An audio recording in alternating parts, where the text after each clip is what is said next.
नमस्कार, बहुत बहुत स्वागत। आप देख रहे हैं न्यूज़ 18 का डिजिटल प्लेटफॉर्म। मैं हूं आपके साथ ऋतु ज्ञानवानी। आज बात हम करने जा रहे हैं सोने चांदी के भाव को लेकर के। त्योहार नज़दीक हैं, शादियां नज़दीक हैं और लगातार कीमतों में बढ़ोतरी हो रही है। सोने की कीमत आज पुष्य नक्षत्र के मौके पर पहली बार 1.25 लाख के पार पहुंच गई। India Boolean and jewellers association यानी IBJA के अनुसार 10 ग्राम 24 कैरेट सोने के दाम 1,997 बढ़कर अब 1,26,152 रुपये पर पहुंच गए हैं। इससे पहले सोमवार को ये 1,24,155 रुपये पर ही था। तो वहीं चांदी की कीमत 2,775 रुपये बढ़कर अब 1,78,100 रुपये पहुंच गई है। तो चांदी में भी लगातार इजाफा हो रहा है, चांदी की कीमतों में लगातार इजाफा हो रहा है और इस बार इजाफा बहुत ज़्यादा देखा गया। 2,775 रुपये इजाफा देखा गया। धनतेरस करीब है, ये भी एक कारण माना जा रहा है। तो वहीं सोमवार को ये 1,775-325 रुपये पर थी। एक्सपर्ट्स के मुताबिक फेस्टिव सीजन, इंडस्ट्रियल डिमांड और ग्लोबल स्तर पर सप्लाई कम और मांग बढ़ने की वजह से चांदी की कीमत में लगातार बढ़त देखने को मिल रही है। इस साल सोना 49,990 और चांदी 92,083 महंगी हुई है।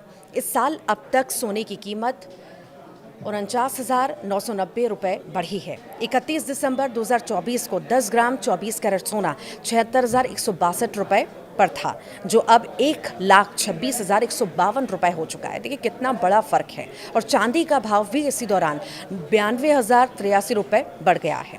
31 दिसंबर 2024 को ये 1 किलो चांदी की कीमत 86,017 रुपये थी, जो अब 1,78,100 रुपये पर पहुंच गई है। गोल्डमैन सैक्स की एक हालिया रिपोर्ट के अनुसार बैंक में अगले साल तक सोने के लिए $5,000 प्रति औंस का टारगेट रखा गया है। मौजूदा एक्सचेंज रेट के हिसाब से ऊपर में ये लगभग जो है रुपए में लगभग 1,55,000 रुपये प्रति 10 ग्राम होगा। ब्रोकरेज फर्म PL कैपिटल के डायरेक्टर जो हैं संदीप रायचुरा, उन्होंने कहा है कि सोना 1,44,000 रुपये प्रति 10 ग्राम तक जा सकता है। 3 बड़े कारण सामने आए हैं जिस वजह से सोने में तेज़ी भी देखी जा रही है। एक तो फेस्टिव सीज़न है, इसमें डिमांड बहुत ज़्यादा बढ़ जाती है। दिवाली, धनतेरस पर सोना खरीदना शुभ भी माना जाता है। इससे बाइंग इंटरेस्ट मजबूत हो जाता है।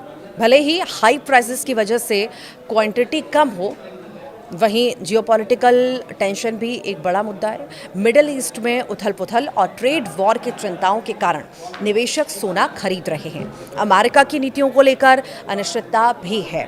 तो वहीं केंद्रीय बैंकों की खरीदारी भी, जी हाँ, दुनिया भर के बड़े बैंक डॉलर पर निर्भरता कम करना चाहते हैं, इसीलिए वे अपने खजाने में सोने का हिस्सा लगातार बढ़ाते जा रहे हैं। चांदी की कीमत 3 कारणों से बढ़ रही है। कारण क्या है? सोने की तरह दिवाली जैसे त्योहारों की वजह से चांदी की मांग बढ़ी है और रुपए की कमजोरी के कारण चांदी की कीमतों में बढ़ोतरी लगातार हो रही है। इलेक्ट्रॉनिक्स, सोलर पैनल जैसे उद्योगों में चांदी की मांग बढ़ी है। तो लगातार चांदी के रेट में भी हम बढ़त देख रहे हैं। अब इस सोने में निवेश का सही मौका भी एक्सपर्ट्स कह रहे हैं। केडिया एडवाइजरी डायरेक्टर अजय केडिया के अनुसार सोना इस साल करीब 60% बढ़ चुका है। ऐसे में आगे शॉर्ट टर्म में तेज़ी की उम्मीद कम है। लोग मुनाफा वसूली कर सकते हैं, हालांकि इसमें लॉन्ग टर्म के लिए निवेश फ़ायदा दे सकता है। सोना खरीदते समय इन 2 बातों का ज़रूर ध्यान रखें जो एक्सपर्ट्स कहते हैं। उनका कहना है कि सर्टिफाइड गोल्ड ही खरीदें। हमेशा ब्यूरो ऑफ इंडियन स्टैंडर्ड का हॉलमार्क लगा हुआ जो है सर्टिफाइड गोल्ड ही खरीदें। ये नंबर अल्फ़ा न्यूमेरिक यानी कि कुछ इस तरह से हो सकता है, AZ45241 इस तरह से हो सकता है। हॉलमार्किंग से भी पता चलता है कि सोना आखिर कितने कैरेट का है, कितना शुद्ध है। कीमत क्रॉस चेक ज़रूर करें। एक्सपर्ट कहते हैं सोने का सही वजन और ख़रीदने के दिन उसकी कीमत ज़रूर देखें, क्योंकि अलग अलग कैरेट का सोना अलग अलग भाव का होता है। कई बार हम इस पर ध्यान नहीं देते, हालांकि ध्यान दिया भी जाता है, पर कई बार हम नहीं भी देते और इस वजह से हम बाद में ठगा सा महसूस करते हैं। सोने का भाव 24, 22 कैरेट और 18 कैरेट के हिसाब से अलग अलग होता है। तो अगर आप इस धनतेरस पर सोना खरीदने का प्लान बना रहे हैं तो क्या खरीदना चाह रहे हैं, कितना खरीदने वाले हैं, या आप भी इंतज़ार करेंगे कि सोना सस्ता हो उसके बाद खरीदा जाएगा, क्या सोचते हैं? ज़रूर बताइएगा कमेंट बॉक्स में।